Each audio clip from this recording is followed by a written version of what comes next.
Hello बच्चों, class 11th का organic का दूसरा लेक्चर नॉमेनक्लेचर।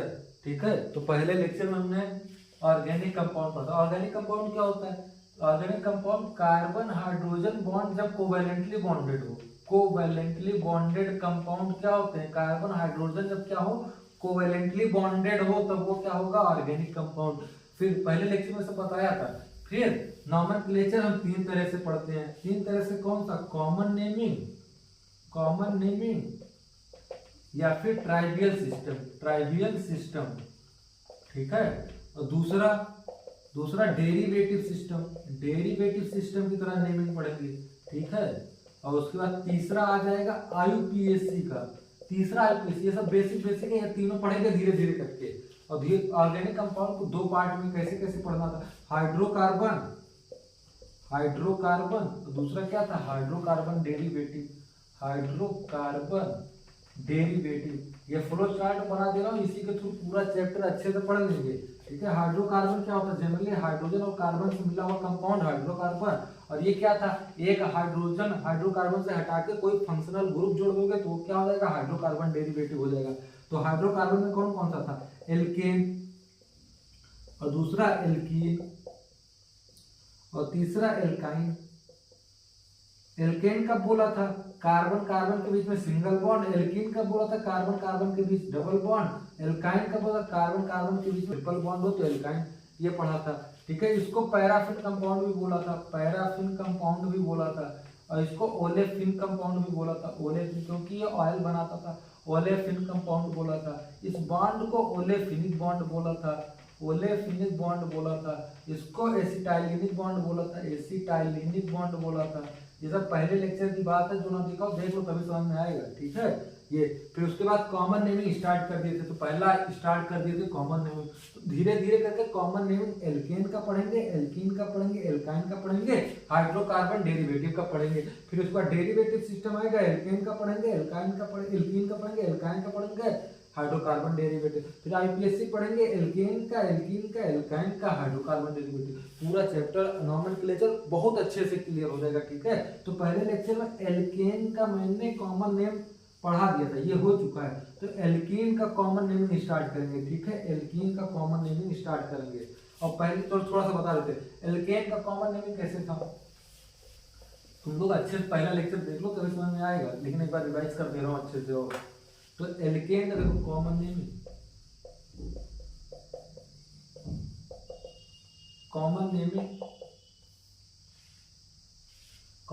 एल्केन का कैसे लिखे थे? एल्केन का एल्क प्लस एन ना, इसी से तो लिखते थे। ये तुम्हारा फॉर्मूला था। एन क्या था? सफिक्स था। और एल्क क्या था? वर्ड रूट जाके देख लेना लास्ट में। एक कार्बन होगा तो मेथ, दूसरा एथ, तीसरा प्रॉप, चार होगा तो ब्यूट, फिर पेंट, फिर हेक्स, फिर हेप्ट, ऑक्ट, नन, डेड, डूडेड, ऐसे कार्बन वाइज था। ठीक है, तो मान लो ये तुम्हारा कंपाउंड दिया गया है। ठीक है, ये कंपाउंड दिया गया है। तो एग्जांपल के तौर पे तो इसका नेमिंग कैसे लिखते थे? पहले वर्ड रूट लिखेंगे, फिर एन जोड़ देंगे। तो वर्ड रूट कितना होगा? कितने कार्बन है? 2 कार्बन। तो 2 कार्बन के लिए सबसे पहला वर्ड रूट क्या आता था? एथ। अगर एक कार्बन होता तो मेथ। एथ के बाद सीधा प्लस में क्या सफिक्स जोड़ देंगे? एन। तो ये क्या हो जाएगा? एथेन। ठीक है, उसका एग्जांपल दूसरा मान लो 1 कार्बन, 2 कार्बन, 3 कार्बन, 4 कार्बन, ये कंपाउंड दिया गया है। तो इसका वर्ड रूट क्या हो जाएगा? 1 2 3 4 कार्बन। तो 4 कार्बन के लिए वर्ड रूट क्या था? मेथ 1 कार्बन के लिए। ठीक है, एथ 2 कार्बन के लिए, फिर प्रोप, फिर ब्यूट 4 कार्बन के लिए, और उसका सफिक्स एन जोड़ देंगे तो क्या हो जाएगा? ब्यूटेन हो जाएगा। तो ये तुम्हारा नॉर्मल क्या था? एल्केन का कॉमन नेमिंग था। अब एल्केन के बाद एल्कीन का पढ़ेंगे। ठीक है, एल्कीन का कॉमन नेमिंग।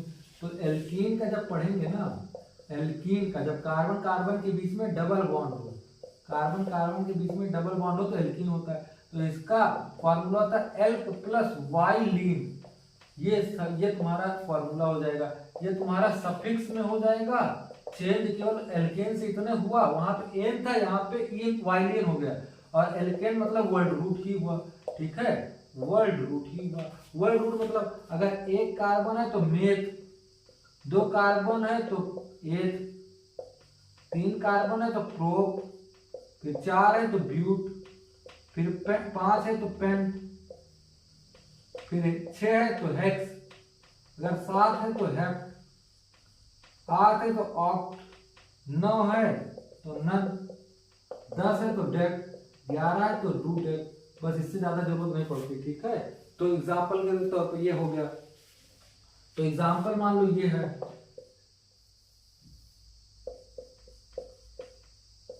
ये हो गया। तो इसका कॉमन नेम कैसे लिखोगे? सबसे पहले वर्ड रूट, वर्ड रूट के लिए कार्बन गिनते हैं, तो कितने कार्बन? 1 2, तो वर्ड रूट क्या हो जाएगा? 1, ठीक है। और सफिक्स में क्या जोड़ना है? वाइलिन। तो ये क्या हो गया इसका? इथाइलिन, ये इथाइलिन। अभी थोड़ी देर पहले पढ़े थे ये वाला, तो ये क्या था? एल्केन था। तो एल्केन का सफिक्स क्या था? एथ प्लस एन, तो ये क्या हो गया था? इथेन था ना। और अगर कार्बन कार्बन अगर एल्काइन है तो क्या हो जाएगा? ये इथाइलिन, और ये तुम्हारा एल्केन था, ठीक है। और ये क्या है? एल्कीन है, ठीक है। समझ में आया डिफरेंस? एग्जाम्पल देखो दूसरा, बहुत आसान है। फिर दूसरा अगर मान लो, दूसरा एग्जाम्पल मान लो सी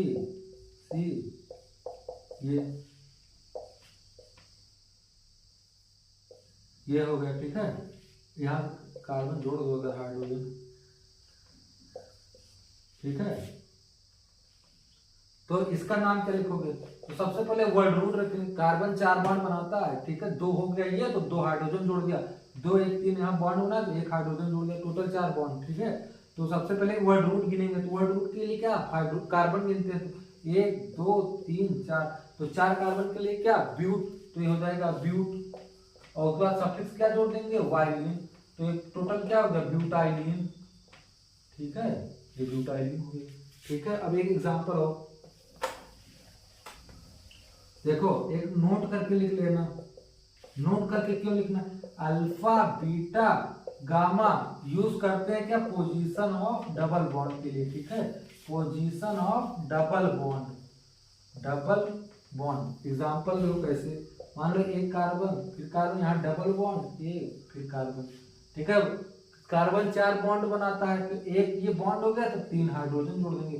2 1 3 बॉन्ड, 1 हाइड्रोजन जोड़ दिया, 2 1 3 बॉन्ड, 1 हाइड्रोजन जोड़ दिया, 1 बॉन्ड तो 3 हाइड्रोजन जोड़ दिया। ये तुम्हारा कंपाउंड हो गया, ठीक है। अब इसका नाम लिखना है। अभी तो सब किनारे किनारे था, तो कोई दिक्कत नहीं थी। अब तुम्हारा बीच में आ गया, तो बीच में आ गया, पहले इसका नाम कैसे लिखेंगे? तो इसका नाम इससे लिखेंगे। तो 1 2 3 4, वर्ड रूट 4 है, तो 4 के लिए ब्यूट, और सफिक्स क्या? वाइलिन, तो ये क्या हो गया? ब्यूटाइलिन, ब्यूटाइलिन, ब्यूटाइलिन, ठीक है। ब्यूटाइलिन हो गया। लेकिन अभी कंप्लीट नहीं सही है। अब अल्फा बीटा यूज करेंगे डबल बॉन्ड की पोजीशन 1 2 नंबरिंग करके। तो कौन से नंबर पे आ रहा है? दूसरे नंबर पे। तो पहले के लिए अल्फा तो बीटा, या ऐसे भी कर सकते हो इसको, अल्फा फिर बीटा फिर गामा। तो बीटा पे आया तो ये क्या हो जाएगा? बीटा ब्यूटाइलिन, ठीक है।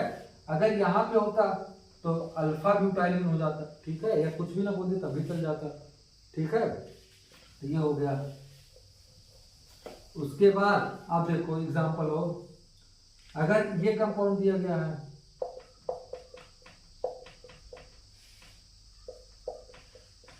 ये तुमको बताए थे ना, ये पूरा कंपाउंड क्या था? आइसो ना।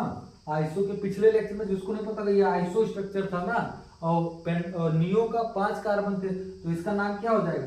एक पहले वर्ड रूट लिखेंगे। एक वर्ड रूट कितना हो जाएगा? 1 2 3 4 5, 5 हो गया, तो 5 के लिए क्या हो गया? पेंट। लेकिन ये आइसो स्ट्रक्चर पहले जोड़ देंगे, तो आइसो पेंट वाइलिन, आइसो पेंटाइलिन हो जाएगा। आसान है ना। ये आइसो स्ट्रक्चर वर्ड रूट लिख देंगे, और उसके बाद फिर वाइलिन जोड़ देंगे, तो आइसो पेंटाई वाइलिन हो जाएगा। तो आइसो पेंटाइलिन हो जाएगा। उसके बाद देखो एक और एग्जांपल, अगर ये तुम्हारा कौन सा स्ट्रक्चर था? ये कौन सा स्ट्रक्चर था इतना? नियो। तो नियो स्ट्रक्चर पहले लिख देंगे। उसके बाद वर्ड रूट 1 2 3 4 5 6 7, तो 7 कार्बन के लिए वर्ड रूट हेप्ट हो जाएगा, ठीक है। और उसके बाद वाइलिन सफिक्स हो जाएगा, प्लस वाइलिन हो जाएगा, तो नियो हेप्ट वाइलिन हो जाएगा, ठीक है। ये तुम्हारा नाम हो गया। तो बहुत आसान है। एल्कीन का हो गया, एल्केन का हो गया।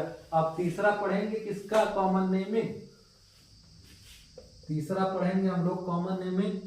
एल्काइन का, तो एल्काइन का हम लोग नॉर्मल कॉमन नेम कैसे पढ़ेंगे, सेम एज डेरिवेटिव। मैं डेरिवेटिव जब सिस्टम पढ़ाऊंगा तो एल्काइन का डेरिवेटिव सिस्टम और कॉमन नेमिंग सेम होता है, ठीक है। तो तुम्हारा common naming alkane, flow chart दिमाग में सोचो, एल्केन का हो गया, एल्कीन का हो गया, एल्काइन का हो गया। अब हाइड्रोकार्बन डेरिवेटिव का पढ़ेंगे कॉमन नेमिंग। हाइड्रोकार्बन डेरिवेटिव का क्या पढ़ेंगे, common naming derivative, hydrocarbon derivative का, ठीक है।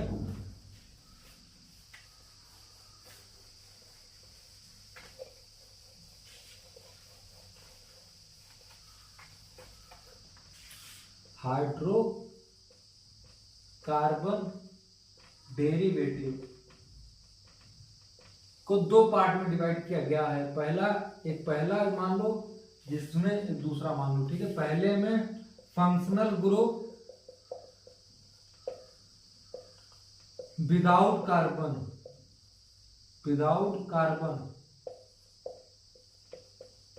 और यहां पे functional group with carbon, functional group with carbon, ठीक है। तो ये हो जाएगा। पहला हम लोग पढ़ेंगे फंक्शनल ग्रुप विदाउट कार्बन वाले का कॉमन नेमिंग। तो मान लो एक हाइड्रोकार्बन है ये, ठीक है, ये तुम्हारा हाइड्रोकार्बन है, कॉमन नेम है, कॉमन नेमिंग किसका पढ़ रहे हैं हम लोग, हाइड्रोकार्बन डेरिवेटिव का। मान लो ये हाइड्रोकार्बन है, ठीक है। तो हाइड्रोकार्बन में हाइड्रोकार्बन डेरिवेटिव कैसे बनता था, एक हाइड्रोजन हटा के माइनस का कोई फंक्शनल ग्रुप मान लो जेड को जोड़ देंगे तो आर, ये जेड आ गया। हाइड्रोजन हटके अगर कोई फंक्शनल ग्रुप आ जाता है उसी को तो हाइड्रोकार्बन डेरिवेटिव बोलते हैं। तो ये तुम्हारा क्या हो गया, हाइड्रोकार्बन डेरिवेटिव। तो हाइड्रोकार्बन डेरिवेटिव में इसको बोलते हैं रेडिकल और इसको फंक्शनल ग्रुप, ठीक है। ये फंक्शनल ग्रुप, ये तुम्हारा हाइड्रोकार्बन हो गया ना, हाइड्रोजन और प्लस ये कार्बन होगा ना, कोई सा भी मान लो CH4 हो गया, तो एक H हटा के यहाँ पे कोई Z जोड़ दिया गया एग्जांपल के तौर पे, तो ये पूरा जो एल्काइल ग्रुप है उसको R से दिखा दिया गया, ठीक है। तो तुम्हारा ये H हट के Z फंक्शनल ग्रुप, तो तुम्हारा ये अब ये तुम्हारा क्या हो गया पूरा, ये तुम्हारा हाइड्रोकार्बन डेरिवेटिव हो गया। ये हाइड्रोकार्बन डेरिवेटिव, इसका तुम्हें क्या कॉमन नेमिंग पढ़ना है। तो अभी तो फंक्शनल ग्रुप को कितने पार्ट में डिवाइड किया गया, दो पार्ट में, जिसमें कार्बन नहीं है और जिसमें कार्बन है। तो ये फंक्शनल ग्रुप जिसमें कार्बन नहीं है पहले वो लगा के पढ़ेंगे, जिसमें फिर फंक्शनल ग्रुप कार्बन होगा वो लगा के पढ़ेंगे। तो पहला फंक्शनल ग्रुप वो ऐड होगा जिसमें कार्बन नहीं होगा।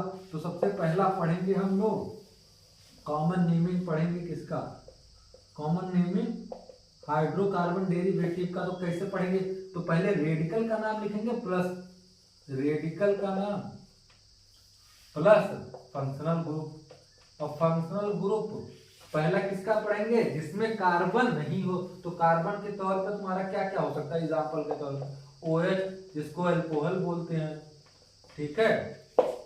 दूसरा ईथर, ये ईथर हो गया, ठीक है। तीसरा इसको आइसोसाइनाइड बोलते हैं। ये दोनों सिस्टम में आएगा, जिसमें कार्बन हो चाहे ना हो, ये दोनों में दो पार्ट में डिवाइड किया गया था ना, एक जिसमें कार्बन हो जिसमें कार्बन ना हो, तो ये दोनों में आता है, इसको दोनों में पढ़ेंगे, आइसोसाइनाइड। और चौथा साइनाइड, ये साइनाइड ये भी दोनों में आएगा, ठीक है। पांचवा हाइलाइड, ये हाइलाइट हो गया, और बहुत सारे एग्जांपल हैं ऐसे आगे बोल्ड नहीं, ठीक है। तो ऐसे ऐसे पढ़ेंगे।